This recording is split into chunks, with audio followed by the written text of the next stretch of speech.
Welcome to the VIP Home podcast. It's great to have you today. Could you give a general overview of what a home inspection is and what it entails? What we are looking for is how your structure, how your mechanicals, your furnace, your air conditioning, etc., your electrical plumbing system, are they proper and functioning correctly? And of course, we also throw in the safety point. Is there anything that could cause a safety issue for the homeowner? When should a home be inspected? Most of the time it's done when you're getting ready to purchase a home because it's new to you. You need that third eye on the inspection. You're no longer objective. So you want to become objective, and that comes through a third party. That third party is the inspector, and he is to guide you through the important parts that could come back and basically haunt you if you purchase incorrectly. When you're going through a home inspection, will there be times where you will encourage someone else to come out and inspect something further? A good home inspector is trained to see signs of issues. If I see a water stain or something on a wall, we can put a moisture meter on there, and if it's wet, I'm going to advise you to have somebody come out not only to check for the leak, which would probably be a plumber, contractor. I'm also going to probably tell you that once he opens that, you may have to have a mold inspection, because if it's behind the wall, there may be some mold involved as well. We're going to recommend when we see issues or concerns that indicate that there may be further problems that we can't see. How long does it take to schedule a home inspection? Listen to your realtor. If you're in the height of the season, plan on at least 4 or 5 days out. Normally, we can book within 2 or 3 days. What is the usual turnaround time for the inspection report? Our turnaround time is same day or within 12 hours. Some guys do it on site, and I have no problem with that. Our company's a little bit particular in how we present things, so our guys will do the report on site, and we will actually review it with the client right there on site. When you leave that home, you know exactly what's going on with it. But we require the inspectors to bring it back, review it, make sure there's no mistakes, so that when the realtor has it and they present it to the seller, then there's not a bunch of mistakes that have to be negotiated back and forth. It can be from on-site all the way up to 24 hours. It's very rare that you see 4 or 5 days now, but it's allowable, just not very often. Are there other things that someone should ask when they're vetting a home inspector? The most common questions, the one you see in all the articles in is how much experience you have. The cliche is that practice makes perfect. No, because if you're practicing it wrong, it's still wrong. So Yeah. Perfect practice makes perfect. So the experience question, I can be in business for 20 years. Look at the reviews. If you look at the reviews, you have a good idea of the customer experience. I also recommend that they look for a designation by the 2 major home inspection organizations that are in the States, and that's the American Society of Home Inspectors and the International Association of Home Inspectors. I'm an overachiever, so I belong to both. My guys are all required to be certified professional home inspectors. That's through the International Association of Home Inspectors. You want to know that they're trained well. Also, there's certain states, and Maryland included, you're licensed. You can go on their website and type in your name, and they'll tell you whether that license is valid or not. If you get an inspection in Maryland by a non-licensed home inspector, that's an invalid inspection. It's not good for a real estate contract. So you inspect the state, make sure they have a license, check their ratings, their reviews, and then talk to them. I actually recommend that you talk to your inspector if possible beforehand. How long does it take to get my report? Can I be at the inspection? Once I get that inspection report, will you be available to answer questions for me? Is there steps I have to go through? These are all very important questions. We recommend that clients be at the inspection. We want to educate them, okay? We want them to see what we're talking about so that when they get back to that report, especially your first-time home buyers, they have to understand. The inspector there is to give an objective view of the concerns or defects in a home. So therefore, the report is basically negative. We're telling you what's wrong with the house, and therefore what you need to get fixed or what you can live with. Do you care if you have an old type light switch? Probably not. You know, it's all up to the individual. So talk to the inspector, and they have to be objective. Would you recommend anyone else be present during the home inspection? In Maryland, the buying realtor can accompany. We have had clients bring, say, a contractor or something to the home at the same time. I highly don't recommend that. Not that I care if the contractor's there. If they come, I prefer them to come at the end of the inspection. I want your attention. I want to walk you through the home. I want you to see what I'm seeing and teach you about what I'm seeing. Right now, Maryland just came out of the COVID shutdown. And we did virtual inspections. Literally, nobody was in that home except the inspector. And then the inspector led them through the inspection process and the concerns of the home virtually on the phone. Gave them the same information. It was live so they could ask questions. They just weren't there physically. We're a large enough company that we can adapt to technology pretty quick. So we were one of the first that actually, in our area anyway, that did this, and it worked out well. It worked out so well, we've been requested to keep it. Now, Maryland has opened up somewhat, so we are now allowing the client and the realtor to be there with safety precautions, of course, the COVID safety precautions, but they can be there now, and we encourage it. And we're in an area where there's a lot of military, a lot of government workers. Sometimes they can't be here for the home inspection. So the realtors are loving the fact that they can show their client the home inspection without them flying from California, New York, wherever to be there to go through a 3.5-hour home inspection. Well, this is one of the things that came about a crisis that will probably stay because it's beneficial. It's beneficial for the client, and that's what we're looking for. Virtual home inspections, they weren't available pre-COVID. They may have been. We never even thought about it. We love teaching the clients. And to teach, it's nice to have you there. But I will tell you, the virtual inspection has worked out extremely well. The only complaint we get is by the inspectors because they miss their clients. They want their clients to be there. But other than that, it worked out very well. We were speaking with some realtors about 2 weeks ago, and they're dealing with the same thing, virtual home tours. And we had one real estate agent we spoke to. She completed a whole transaction, sold a home that the buyer never stepped foot in, which is crazy. I can't even imagine, I'm used to going to open houses and walking through homes. So it's interesting how this has changed, but I think it does make sense, especially in your area for a relocation when you don't have a lot of time or you're not going to be there to have that virtual experience is better than not having it at all. So yeah. Is it ideal? No, I don't think it's ideal. You don't get the smell, the touch, the feel, but you get good information. In a home inspection report, is it standardized or a report vary from inspector to inspector? They vary in presentation. There is a division of licensed states versus, unlicensed states. So you might have some. For the most part, though, the industry has become pretty standardized. ASHI, the American Society of Home Inspectors, has been in operation since 1976. And when they did, they set up guidance rules as to what is to be inspected and what is not to be inspected. And most states have used that as a guideline as well. There is different styles. There's checklist styles, there's handwritten reports. But what we like to see and what we try to present in our reports is, 1, what is the concern?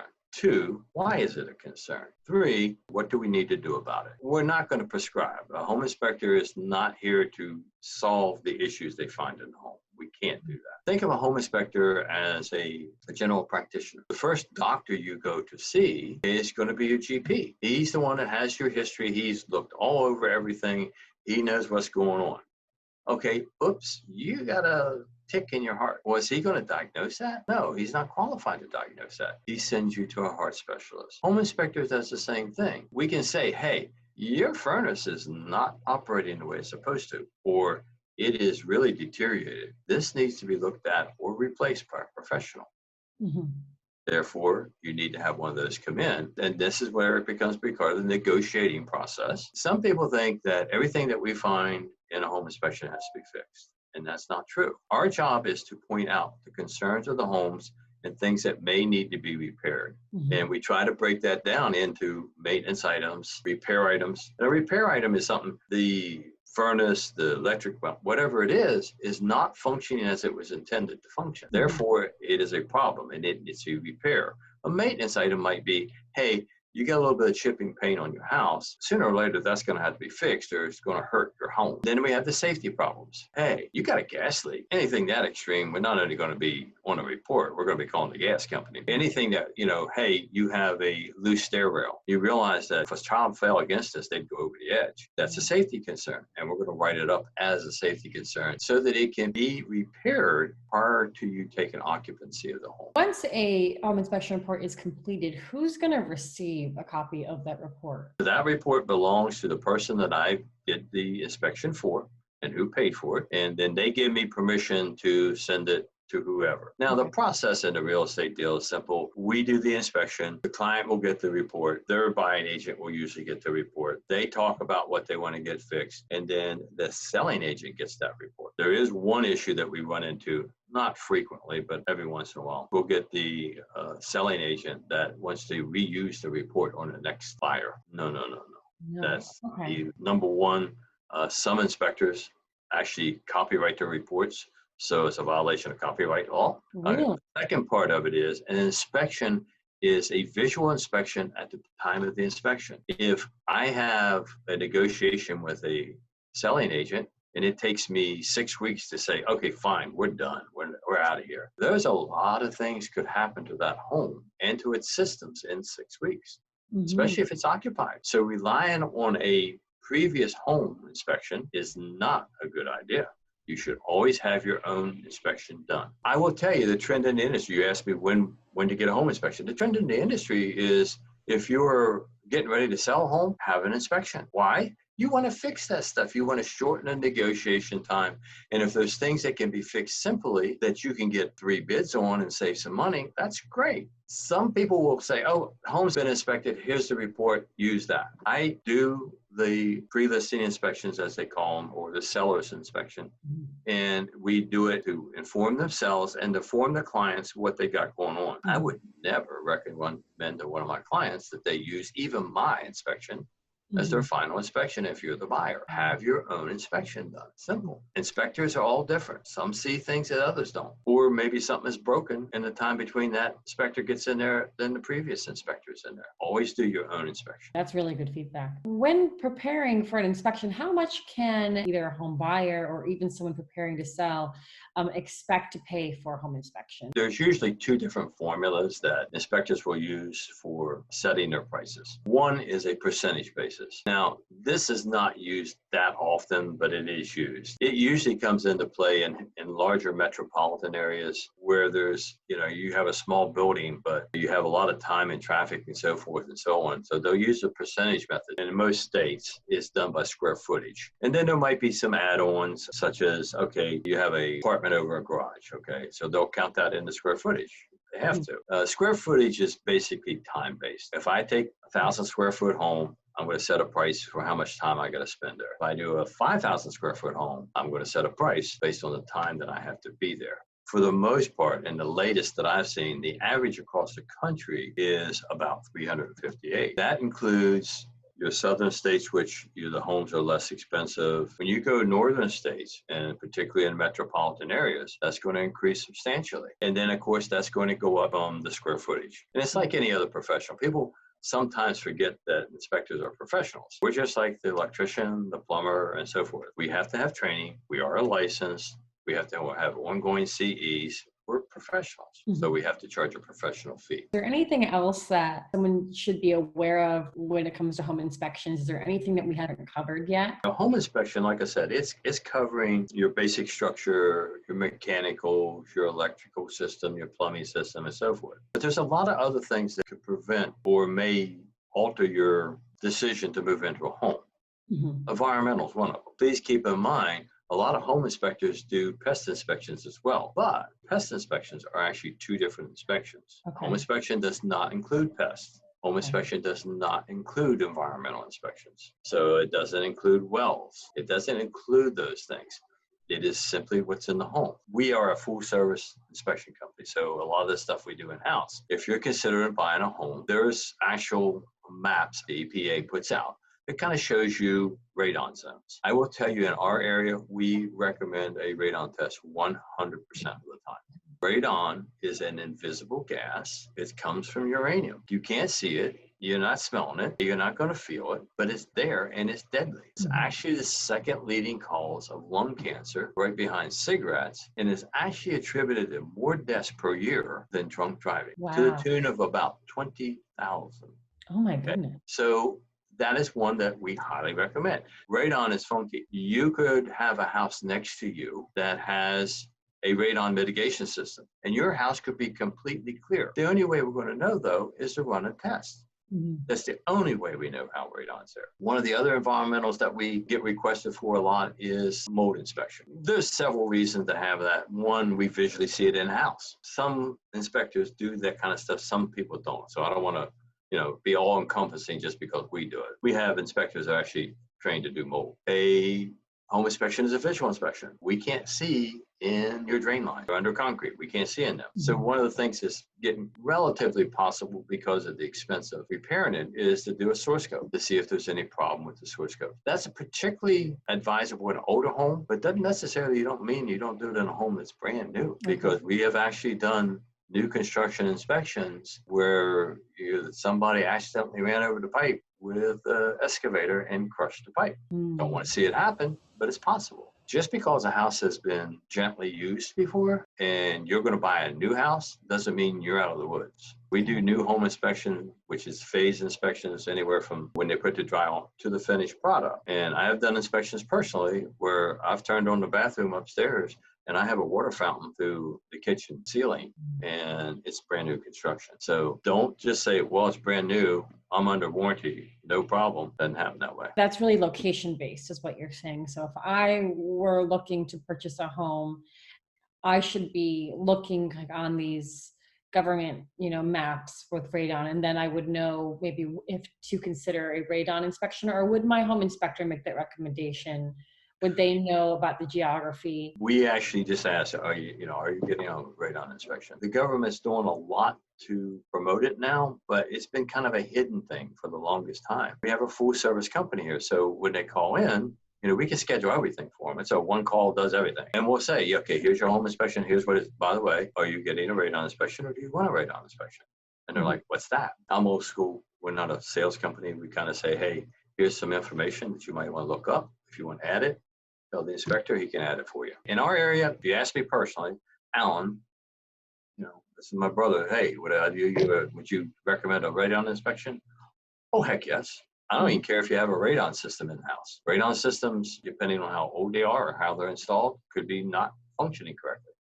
So I'm going to spend that few bucks that I have to spend to get a radon test because I want to make sure that my family's not exposed to that. But again, that's me. I'm a little bit extreme when I do things. So. But it makes sense. I didn't even realize those statistics about radon. That's pretty amazing. I'm in New Jersey, and from what I understand, we have quite a bit of a radon presence here that I wasn't aware of. So I think it would be relevant for listeners all over. So we actually do see classes for realtors, and that's an hour-and-a-half class alone just about radon. Really? Where it comes from, how it gets into the house, what effects it has on you. So yeah, that's a long class. Could you get into like side effects? Like if someone were to know, if they were to suspect like radon being an issue with their health, would it be a lung issue? It's going to be signs. Well, radon is going to be is basically a radioactive gas that's coming up through the ground. There is a possibility that there's radon in water. The radon in water is very unproven if it hurts anything, and there's a lot of studies on it, but not much has come out. Okay. But as far as the lung goes, it is been documented that it is a real problem. I've actually had an older lady. I'm doing the home inspection. She was the homeowner, and we just got into a conversation. And she says, I asked you, why are you selling the house? She says, well, my husband passed away. I don't really need this big a house, so I'm going to be moving in with my kids. And I said, okay, well, we're going to do the home inspection today, and then we're going to do a radon test. So she said, oh, radon, schmadon. There ain't no radon in this house. We had one of those tests done years ago. It's fine. Well, client wants it, so we're going to set it up. Okay, whatever. So we get the radon test back. In EPA standards, anything over what they call 4 picocuries per liter, which is a measurement. But once you get to that point, the EPA says you really should consider mitigating. In other words, putting a system in to remove this gas. Hers came back in at 20. I've had homes higher than 100. Oh my gosh. 100 picocuries is like your family, not just you, your whole family smoking 200 cigarettes a day. The sad part about this conversation was, when we were talking, your husband passed away. Well, how did he pass? Lung cancer. Did he smoke? No. Now, I didn't, to this day, I have never said, yeah, you have radon at 20. Is it because of that? I can't tell you that. I don't know. Right. All I know is if he didn't smoke, and radon causes a problem and he's got 20, possibility that could have helped. That's good to know. A home inspection, like I said, has certain things it's going to cover, but there's things that's not covered, like the radon, the mold, and so forth. If you have a well, it has to be done by a separate inspection. If you have a septic system, that's a separate inspection. So you got to understand what's in the home and don't be all encompassing with a home inspection. It's not 100% complete. You should always understand about your home. When you can attend, do so. It's a great time to learn about your home. Stay at the inspection with us, okay? We're going to say, okay, we're down in the basement now. We've reviewed your furnace, your water heater, etc. Let's go down. I want to explain to you what we found. And then we'll go down. We'll show them where the water cutoff is. We'll show them where the main electric shut off. You have a chance to learn about your home. Who's going to show you that? Interview the inspector. Understand that, hey, what do they do? What they don't do? Can I do this? Can I not do this? Again, I can't give you an all-inclusive list because it's personal. It's what you want to do. But look at that and use that as your guideline.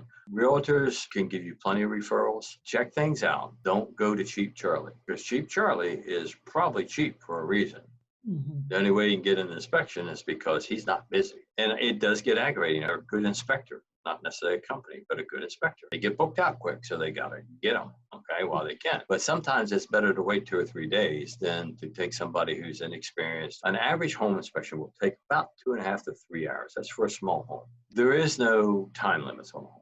I've actually seen inspectors do a house that took us 2.5 to 3 hours on, and they've done it in an hour. Can they do it? Yeah, because legally it says you have to say, I'm checking your windows in your house. The rules say that I can go into this room and I can open the window, check the locks, and there's one window in there or 3 windows in. I open the one, I'm done. If I got 6 in there, I might want to do 2. There is no rule that I have to open every window. Really? But you want an inspector to do it. I have walked through a room many a time, and the last window I had fell out of my hands. You want to make sure they check the electrical. By the rules, if I walk into a room and I've got 6 outlets, I can just check 1, maybe 2 if I'm feeling generous. They're okay. I'm done. No, that's not the way it's done. You want something whose body is thorough. The other part of it is accessibility. An inspector is not to move your personal belongings simply for liability reasons. If I'm in a home, I'm not moving your couch to the electrical panel. Why? Because I could break it and then I got to pay for it. Or I could hurt myself. So we don't want to do that. One of the things they want to pay attention to is access. As an inspector, I need to get access to the attic. If I'm on an inspection and I'm looking at the roof, in older homes, we can usually walk the roof. Really, we can walk on it. We can kind of see what's going on. New construction, the contractors will not allow us on the roof. They're afraid of damage. Even in a newer home, say a home that's only 5, 6 years old, I don't want to walk. I can't walk on all those roofs because what they call the pitch, which is the angle of the roof, is too steep. So I'm going to maybe get up with it to a ladder so that I can feel it to try to get an age, somewhere how old it is. And I'm going to look at it with binoculars or maybe a drone or something like that. So getting into the attic is critical because, one, there's a lot of systems up there. Sometimes there's heating systems up there. The insulation's there. I got to know if it's been done correctly. The pot lights are up there. I got to make sure that they're safe because a lot of times they are retrofitted. They're retrofitted by subcontractors. Are they correct? I don't know, but it's a safety issue. I want to make sure I can see that. So you need to make sure that we can get to the attic spaces. That means if you're in a closet, which a lot of them are, cover your clothes, move your clothes. We can cover them. We're not moving them. If we don't do that, then you're going to come back to us and say, hey, you got to clean all my closet. $400 a fee, and I got to clean a closet full of clothes. I haven't made much money that way. The other one is the electrical panel. We want to see that electrical panel. We find a lot of issues in that electrical. So we want to be able to open that electrical panel up and look at it. Unfortunately, too many people don't want to see the electrical panel in the basement, so they hide it. They'll hide it behind a picture. They'll hide it behind a door. If you're going to do that, and if you've done that, you need to put a label out for the inspector so he can find that panel. Because guess what? If I can't find that panel, I'm going to say uninspected. As a client, you should say, I want that inspected. Right. So now the homeowner has to say, well, it's right there behind the picture. Fine, take the picture down and the inspector will come back and check it. Oh, and by the way, he's a professional. He gets paid to visit your home.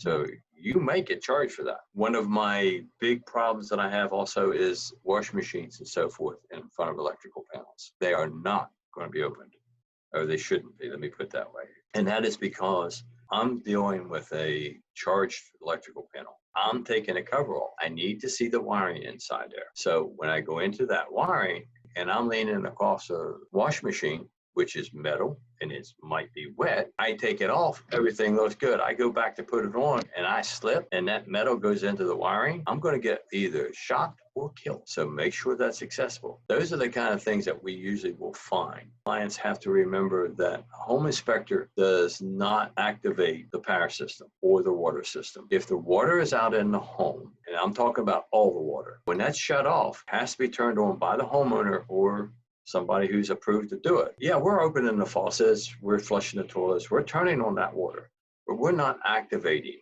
because if there is an issue and it was turned off for an issue that we don't know about, we have a problem. If I have a breaker in an electrical panel and it's off, I'm not turning it on. Now people say, oh, that's just stupid. Why not? Well, here's a little story. I did an inspection for an investor one time. We looked at the electrical panel. There is 3 breakers turned off. I'm like, okay, I got 3 breakers turned off. We need to have, we'll have to have an electrician check this out to see, but he was going to remodel the house, so it wasn't a big deal. And he said, oh, no. I need to see where this is going. And he went in the panel himself and turned them on. All I heard was this pop. I looked behind me and I had a receptacle smoking like crazy.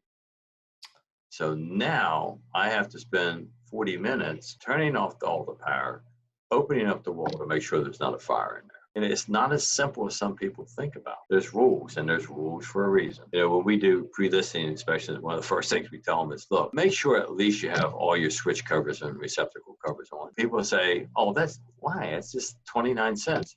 Well, it's 29 cents to you, but it's a safety hazard. And no, it's not a safety hazard because somebody's going to go over and stick their finger in it. It is a safety hazard because if there's for some reason an arc in that receptacle, then it can actually create a fire. It has been proven that if there is a receptacle or switch cover on there, it might suppress the oxygen level enough that that fire won't start. Basically, when we have a powered source and the powered source is trying to jump toward a grounded source, it's called an arc. It's an electrical flash. An arc has been proven and measured that it is a greater temperature than the surface of the sun. Wow. So if you had that little tiny arc jump across there, is there a possibility that it could have caused a fire if it has enough time and oxygen? Yeah, that little switch could deprive it of time and oxygen enough to let it suppress itself out. So yes, it's important to have those switches on. Thank you so much. Before we wrap up, could you just tell our listeners the best way to get in contact with For You Home Inspections? We have a website, the number 4, letter U, home.com. We want to enlighten our clients. We want to not frighten them. We want to teach them. We don't want to scare them. And that's the way we go about our inspections. We have an in-house call center. So when you call, you're going to get a person that works for us, and you can order online. We have an app that you can order online. You can order online on computer. We are very well trained. Our reports come electronically. We were talking about the virtual inspection. You're a busy guy. You're in the military. We literally can recap the inspection for you virtually online. You can see it anytime and any place in the world. As far as reaching out to us, you can do the website, or you can just simply call us, and that's at 443-539-8710. Our service area goes from Washington, D.C., all the way up to the Pennsylvania line. So we cover a large area. Well, thank you again. This was terrific. I really enjoyed speaking with you. Be in touch soon.